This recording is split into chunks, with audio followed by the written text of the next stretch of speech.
बोलिए सतगुरु कबीर साहब कबीर साहब की खींचिए जोर से खींचिए ताली बजाइए।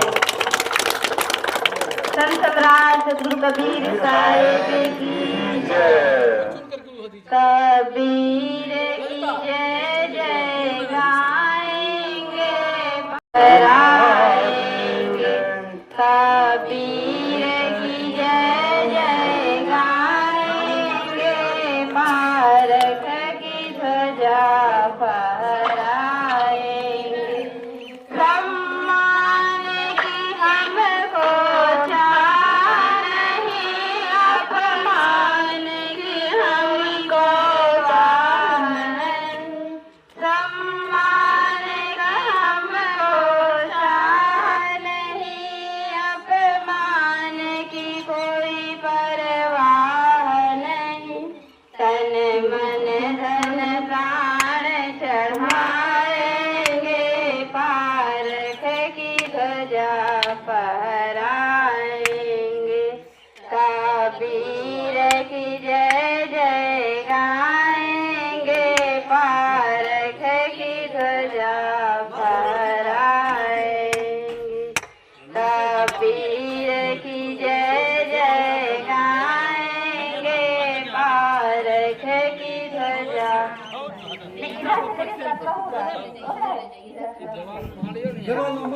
आरती हो गुरु आरती हो। आरती गरीब निवाज साहेब आरती हो। आरती दीन दयाल साहेब आरती हो।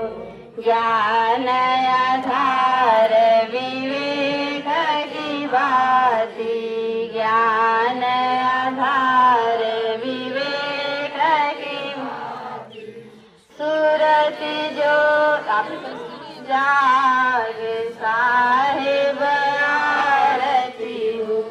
आरती गरीब निवाज साहिब आरती हो। दरस परस गुरु शरण शरण भयो टूटी गयो यम जाम साहिब आरती हो।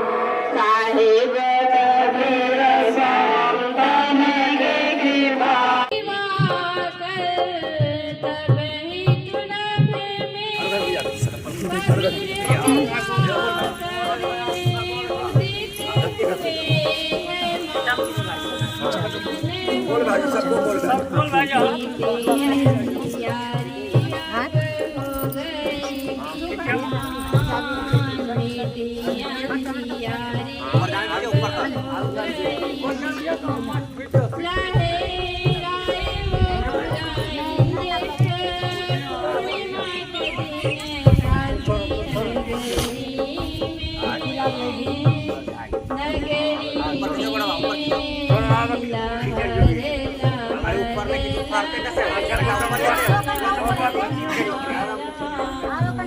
नहीं ला जा सकते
बोलिए संत सम्राट सदगुरु कबीर साहिब की जय।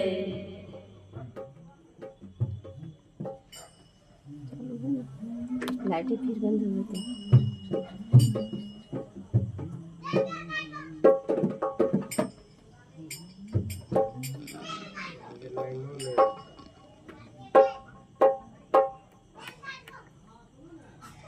बजाना जब तक जनरेटर नहीं रहेगा ना तब तक साउंड नहीं बनेगा।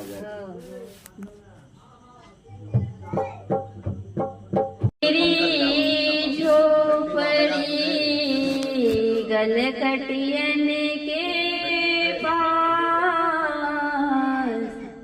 कबीर तेरी झोपड़ी गलकटियन के पास जो करेंगे सो भरेंगे तू क्यों रहत उदास कबीरा तू क्यों रहत उदास।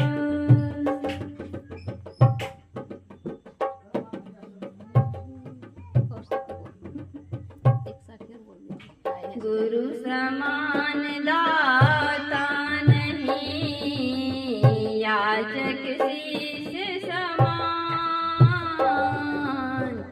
गुरु समान दाता नहीं याचक शीश समान।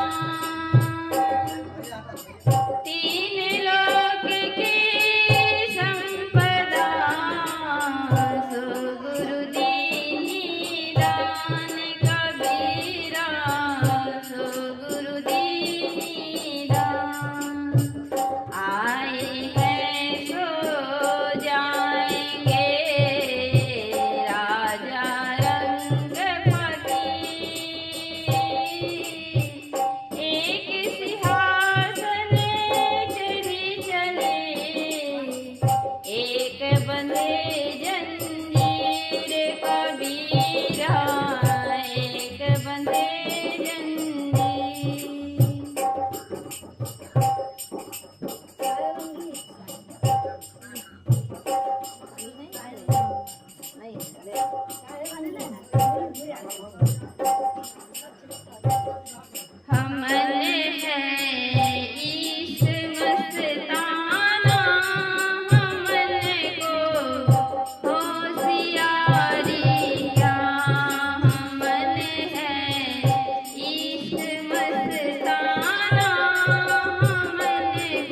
नर्तन का फल विषय नहीं है,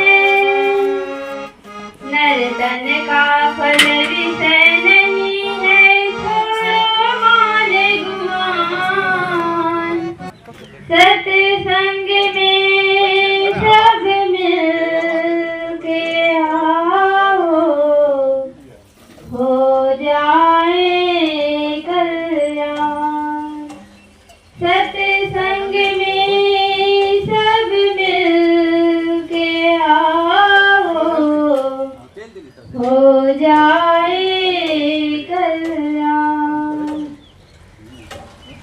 रामायण में श्री राम ने सबरी को बतलाया, रामायण में श्री राम ने सबरी को बतलाया।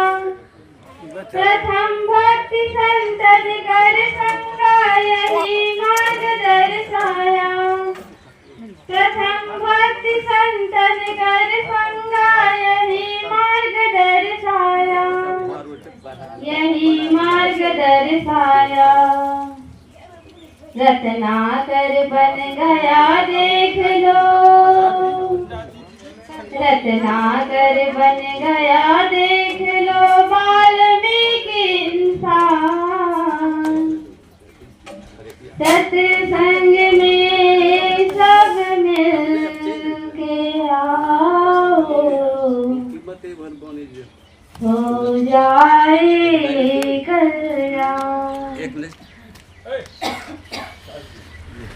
सत्संग में सब मिल के आओ, हो जाए कल्याण।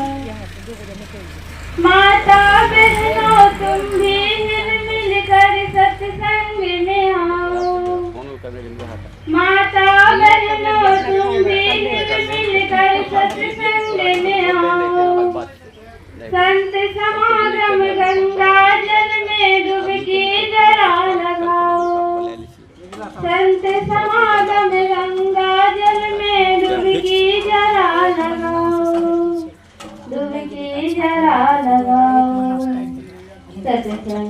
से होता है, सत्संगत से होता है सब जीवों का कल्याण। सत्संग में सब मिल के आओ, हो जाए कल्याण। नर्तन का फल विषय नहीं है, छोड़ो मान गुमान।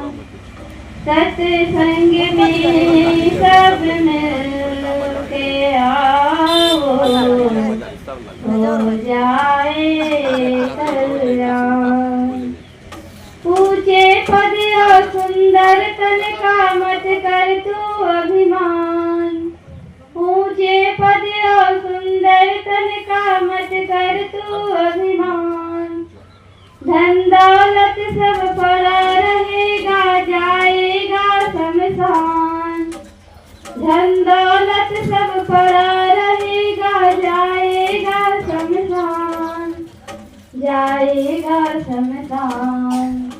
अर्थी सजेगी तेरे लिए, अर्थी सजेगी तेरे लिए और बांसों का भी मान। सत्संग में सब मिल के आओ, हो जाए कल्याण। सत्संग में सब मिल के आओ, हो जाए कल्याण।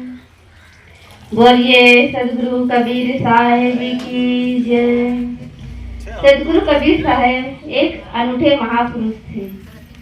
वे हमारे भारत के पवित्र पावन भूमि लहरदरा तालाब के किनारे निरुनिमा दंपति को मिले और वही उनका पालन पोषण किए।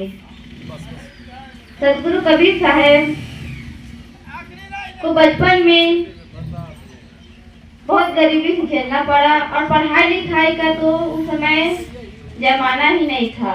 पंडितों को ही पढ़ने लिखने का अधिकार था। स्त्री और शूद्र को पढ़ नहीं सकते थे, ज्ञान की बातें सुन नहीं सकते थे। ऐसे उस समय की कट्टरवाद था। उस समय जब सदगुरु कबीर साहब 5, 6, 7 साल का हुआ तो सब बच्चे पढ़ते थे। तो उनके मन में भी जिज्ञासा हुई कि हमें भी पढ़ना चाहिए, हमें भी पढ़ना है। तो उनके पिताजी नीरू उनको साथ लेकर मौलवी के पास जाते हैं और मौलवी साहब के पास जा करके नमस्कार करते हैं। तो मौलवी साहब कहते हैं कहो किस लिए आए हो? तो उन्होंने कहा कि मैं इस बच्चे को पढ़ाने के लिए, ये पढ़ने के लिए बहुत जिद कर रहा था, तो इस बच्चे को पढ़ाने के लिए आपके पास आया हूँ। जैसे अन्य बच्चों को पढ़ाते हैं वैसे हमारे बच्चों को भी पढ़ा दीजिए। तो मौलवी साहब क्या कहते हैं, अगर जो अलाहे का बच्चा पढ़ने लिखने लग जाएगा तो कपड़ा कौन बुनेगा? इसलिए जाओ बच्चे को लेकर के जाओ और कपड़ा बुनने का काम सिखाओ। ऐसे उस समय इतनी कट्टरवादी थी कि केवल ब्राह्मण ही पढ़ने लिखने का अधिकारी अपने आप को मानते थे। बाकी सबको केवल मजदूरी का काम करने के लिए कहते थे। तो सदगुरु कबीर साहब एक ऐसे महापुरुष हुए हैं जो मानवतावादी, विवेकवादी और अध्यात्मवादी महापुरुष थे। जिस प्रकार हम देखते हैं कि गंगा, जमुना और सरस्वती तीनों के संगम में जो स्नान करते हैं तो मान्यता है कि वहाँ कल्याण होता है। लेकिन वहाँ कल्याण नहीं होता, केवल शरीर धुलता है। शरीर में पाप नहीं होता है, पाप तो मन में होता है। जिस प्रकार हम सत्संग में आते हैं, सत्संग सुनते हैं, तो संतों की वाणी को सुन करके अपने आप को सुधार करते हैं, गलत काम को छोड़ते हैं, तभी हमारा कल्याण होता है, सुधार होता है। अभी हम भजन में सुन रहे थे कि रत्नाकर एक बहुत बड़ा डाकू था और उन लोगों के जो कुछ रखे रहते थे पैसे उसको लूट लेते थे। और उससे अपना परिवार पालन पोषण करते थे। एक समय की बात है जब सप्तऋषि आ रहे थे तो उन लोगों को रोका और कहा कि जो कुछ सामान रखे हो रख दीजिए। तो सप्तऋषि ने पूछा, आप जो लोगों के सामान लूटते हो और इससे क्या करते हो? तो उन्होंने कहा कि मेरा परिवार का पालन करता हूँ। तो उन्होंने कहा कि आप पाप पूरा काम करते हैं, लूट कर खाना, किसी को चोरी करना, हत्या करना, मतलब पाप है। तो इससे जो जिसको आप परिवार के लिए करते हो तो परिवार के लोग क्या इसका बंटवारा लेंगे, पाप का बंटवारा लेंगे? तो रत्नाकर कहता है कि क्यों नहीं लेंगे। फिर वह कहता है कि जाओ पूछ करके आओ। तो रत्नाकर कहता है कि आप लोग भाग जाएंगे। तो सप्तऋषि कहते हैं कि हमें 7 पेड़ से बांध दो, अलग अलग ऋषि को 7 पेड़ से बांध दो, फिर पूछ करके आना। फिर 7 ऋषि को बांध देते हैं और फिर अपना घर चला जाता है। तो माताएं, आपको कहाँ जाना है? शांति से बैठो, नहीं जहाँ जाना है जाओ। हाँ, क्योंकि सत्संग का जगह है ना बात करने का, नहीं बात तो दिन भर करते रहेंगे, लेकिन ये सत्संग का जगह है, आधा एक घंटा होगा। तो अपने घर जाते हैं, अपने पिताजी से पूछते हैं कि पिताजी, क्या मैं जो कुछ कमा करके लाता हूँ, चाहे वह पाप करके हो चाहे पुण्य करके हो, तो क्या आप उसका बंटवारा लेंगे? तो पिताजी कहते हैं कि बेटा, जब तुम छोटे थे तो हम भी कमा करके लाते थे, खिलाते थे, पिलाते थे, घर का पूरा संभालते थे। तो आपका कर्तव्य है, हम बूढ़े हो गए हैं तो आपका कर्तव्य है कि आपको कमा कर खिलाना है, हम लोगों को खिलाना पिलाना है। हम आपके पाप का चाहे पुण्य का बंटवारा नहीं ले सकते, हिस्सा नहीं ले सकते। फिर अपनी माता के पास जाती है तो माता से कहती है कि माँ, क्या मैं जो कुछ कमा कर खिलाता हूँ, चाहे वो पुण्य हो चाहे पाप हो, क्या आप उसका बंटवारा ले लेंगे? तो माँ भी कहती है कि बेटा, मैंने तुम्हें 9 महीना गर्भ में रखा और उसके बाद तुम्हारा जन्म हुआ तो 3-4 साल तक तुम्हारे टट्टी पेशाब साफ किया, दूध पिलाया, रात को जागी तो तुम्हें सुलाई, मैं खुद जागी, तुम्हें सूखे में सुलाई, मैं खुद गीले में सोई। तो अब तुम्हारा कर्तव्य है, मैं तो अपना कर्तव्य निभा दिया, छोटे से बड़ा कर दिया, अब तुम्हारा कर्तव्य है कि हम लोग को खिलाना पिलाना, देखभाल करना, सेवा करना। तो अल्लाह साहब वीडियो हम तुम्हारे पाप का बंटवारा और पुण्य का बंटवारा नहीं ले सकते। फिर अपने पत्नी के पास जाता है और कहता है कि क्या जी, क्योंकि अर्धांगिनी आधा अंग कहा जाता है, तो उसने अपनी पत्नी से पूछा कि क्या आप जो कुछ मैं कमा कर खिलाता हूँ तो आप मेरी अर्धांगिनी हो, तो आप पुण्य का पाप का हिस्सा लेंगे? तो उन्होंने कहा कि आप तो बाहर कमा के लाते हैं, चाहे पाप करके लाओ चाहे पुण्य करके लाओ, मैं तो सबके लिए भोजन बनाती हूँ, बर्तन धोती हूँ, सबके कपड़े धोती हूँ, घर द्वार संभालती हूँ। और आज ही रात को मैं चावल बना करके पसा रही थी, तो पसाते पसाते पसिया मेरे हाथ में आ गया और जल गया, मेरा हाथ थोड़ा आ गया, तो मैं रात भर जलन में मरती रही, मतलब जलन होता रहा। लेकिन किसी को मेरे जलन का दुख थोड़े हुआ, जलन का दुख तो मुझे हुआ। तो इसलिए आप जो कुछ करके लाते हैं, चाहे पाप करके लाओ चाहे पुण्य करके लाओ, ये तो आपका कर्तव्य है। हम घर संभालते हैं, आप बाहर जाते हैं। तो उनको समझ में आता है कि हम जो कुछ करते हैं वो आपके लिए करते हैं, जो पाप हो चाहे पुण्य हो। फिर वह महात्मा जी के पास जाते हैं, सातों महात्मा को छुड़ाते हैं, पेड़ से छुड़ाते हैं, फिर चरणों में कहते हैं कि हे महात्मा, हे ऋषि महात्मा, आप अगर नहीं होते तो मेरा जीवन अंधकारमय होता, और आपने लोगों को मिलने के बाद मेरा जीवन अंधकारमय हो गया। आज से मैं गलत काम छोड़ देता हूँ। फिर उसी दिन से वह ध्यान मग्न हो जाता है और ध्यान में ऐसे लगन लग जाती है, उसके अंदर एक महाकाव्य उठता है जिसको हम वाल्मीकि रामायण कहते हैं। फिर वो वाल्मीकि बन जाते हैं और आदि कवि वाल्मीकि संस्कृत में रामायण की रचना करते हैं। तो कहने का मतलब है ये सत्संग की त्रिवेणी में सुधरते हैं। यदि कोई मनुष्य है वो गलत काम करता है, चोरी करता है, हमारी जो माताएं हैं, इन माताओं का ऋण हम पर कितना है जानते हैं? इन माताओं के लिए यदि हम दिन और रात इनका पूजा करें, दिन रात इनका मेहनत करें, इनके चाहे कपड़ा धोएं, इनके हाथ पैर दबाएं, फिर भी इसके इनके ऋण से ऋण नहीं हो सकते हैं। लेकिन हम लोग इन माताओं का आदर सम्मान नहीं कर पाते हैं।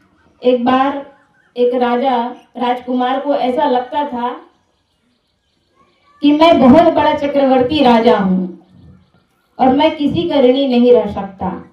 तब माता, उनके गुरु माँ कहती थी, उसके राजमाता कहती थी कि बेटा तू चाहे कितने बड़ा चक्रवर्ती राजा बन जाए, लेकिन माँ ऐसा है कि माँ के ऋण से तू कभी ऋण नहीं हो सकता है, माँ के कर्ज से तू कभी मुक्त नहीं हो सकता है। तब ये बातें बार बार सुनते सुनते राजकुमार को बड़ा गुस्सा आया और एक दिन कहा, माँ, राजमाता, आपको गाड़ी चाहिए, बंगला चाहिए, जो भी चाहिए, हीरा मोती जो भी चाहिए, आप मुझे बता दीजिए, लेकिन मैं आपके कर्ज से मुक्त होकर के जीना चाहता हूँ। मैं ये दोबारा नहीं सुनना चाहता हूँ कि माँ के कर्ज में किसी बच्चे को इस दुनिया से जाना पड़ता है। तब उसकी राजमाता कहती है, बेटा चाहे लाख कोशिश कर ले, लेकिन माँ के कर्ज से तो मुक्त नहीं हो सकता। तब राजमाता कहती, यदि तुमको मुक्त होना है तो सिर्फ एक रात मेरे साथ बिताना, सिर्फ एक रात मेरे साथ में सोना। वह बड़ा खुश हुआ। यदि एक रात में मैं अगर राजमाता के कर्ज से मुक्त हो जाता हूँ, ये कितनी बड़ी बात है, ये कितना बड़ा सौभाग्य की बात है कि मैं सिर्फ एक रात राजमाता के साथ सोऊं और मैं कर्ज से मुक्त हो जाऊं। अगरबत्ती को गला पकड़ता है, अगरबत्ती गंध। फिर शाम को हुआ, राजकुमार अपने माँ के शयन कक्ष में आया और राजमाता सो रही थी। आया और माँ के शयन कक्ष में माँ के साथ में उनके बेड में सो गया और जैसे उसको नींद आने लगी तभी राजमाता कहती है कि बेटा प्यास लगी है। उनके बेटा को बड़ा खुशी हुई कि चलो राजमाता को प्यास लगी, पानी पिला दें। बड़े आदर से, श्रद्धा से, भाव से वो एक गिलास पानी लेकर आता है और राजमाता को दे देता है। राजमाता एक घुट पानी पी और वह गिलास बिस्तर में, वह जो पानी था वह पानी गिरा देती है। तब राजकुमार कहते हैं कि ये क्या किया माँ, आप ये पानी गिरा दिए? तो कहे बेटा बूढ़ी हूँ, ये गिर गया, हाथ से गिर गया, किसी तरह सो जाओ। लड़का सोने लगा, राजकुमार सोने लगा। सोते सोते फिर उनको लगा कि अब राजकुमार फिर से उसको नींद आने लगी है और नींद आने लगी है। तभी राजमाता कहती है कि बेटा पानी, जो श्रद्धा जो भाव से वो पहले बार किए वो श्रद्धा भाव दूसरे बार में नहीं था। फिर भी से वो पानी लाया, पानी दिया। राजमाता एक घुट पानी पी और फिर से गिरा दी बिस्तर में। अब एक तरफ तो गीला हो गया, फिर से गिराया तो फिर डबल गीला। तब उनको फिर गुस्सा आया, ये क्या करते हैं माँ? तब कहे बेटा किसी तरह सो जाओ। फिर मान गया। फिर करवट बदलते बदलते फिर से उसको नींद आने लगी। फिर जैसे नींद आने लगी तभी फिर उसकी राजमाता कहती है कि बेटे पानी। तब बड़ा गुस्सा हुआ और गुस्सा से कहता है कि मुझे नहीं होना है आपके कर्ज से मुक्त। ये क्या आप रात भर मुझे परेशान कर रहे हैं? तब राजमाता अपने राजकुमार को एक चांटा गाल में जड़ते हुए कहती है कि तू कहता है कि मैं आपके कर्ज से मुक्त हो जाऊंगा। जब तू छोटा था तो मैं आपके गंदगी से मैं गंदगी में सोती थी, लेकिन आपको सूखे में सुलाती थी। दाया गंदगी करता तो मैं बायां सुला लेती थी और दोनों तरफ गंदगी हो जाता था तो सीने में सुला लेती थी। और तुम्हारे लिए रात रात भर में जगती थी, लेकिन कभी अपने बच्चे को कष्ट में नहीं देख सकती थी। लेकिन तू तो एक पानी के गीले से तू इतना परेशान हो गया। तब वह लड़का समझ गया, वह राजकुमार समझ गया कि हम कितना भी कर ले, लेकिन इन माताओं के कर्ज से मुक्त नहीं हो सकते हैं। इसलिए बंधुओं, जितना हो सके जिनके माँ बाप है सौभाग्यशाली हैं, उन माता पिता के प्रातः उठ करके चरण वंदना करना चाहिए, ताकि वह अपने बच्चे को दिखा सके। बच्चे छोटे छोटे पोती पोता नाती है, वो देखेंगे कि हाँ हमारे माता पिता अपने दादी दादा की बंदगी कर रहे हैं, तो वह भी अपने माता पिता की बंदगी करना सीख जाएंगी। तो इसलिए कहते हैं कि हमें जो चाहिए, गांव समाज माता पिता चाहे पुत्र किसी से सम्मान चाहिए, जो चाहिए हमें आज उसी को करना चाहिए। हम जो चाहते हैं वो हमें करना चाहिए, हमें सिखाना चाहिए। तो बस इन्हीं शब्दों के साथ मैं अपने वाणी को विराम देती हूँ। बोलिए सदगुरु कबीर साहेब की जय। हो गई ना, खत्म तो हो गए। साथ दे दो, फिर शाम को सत्संग हुआ।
आरती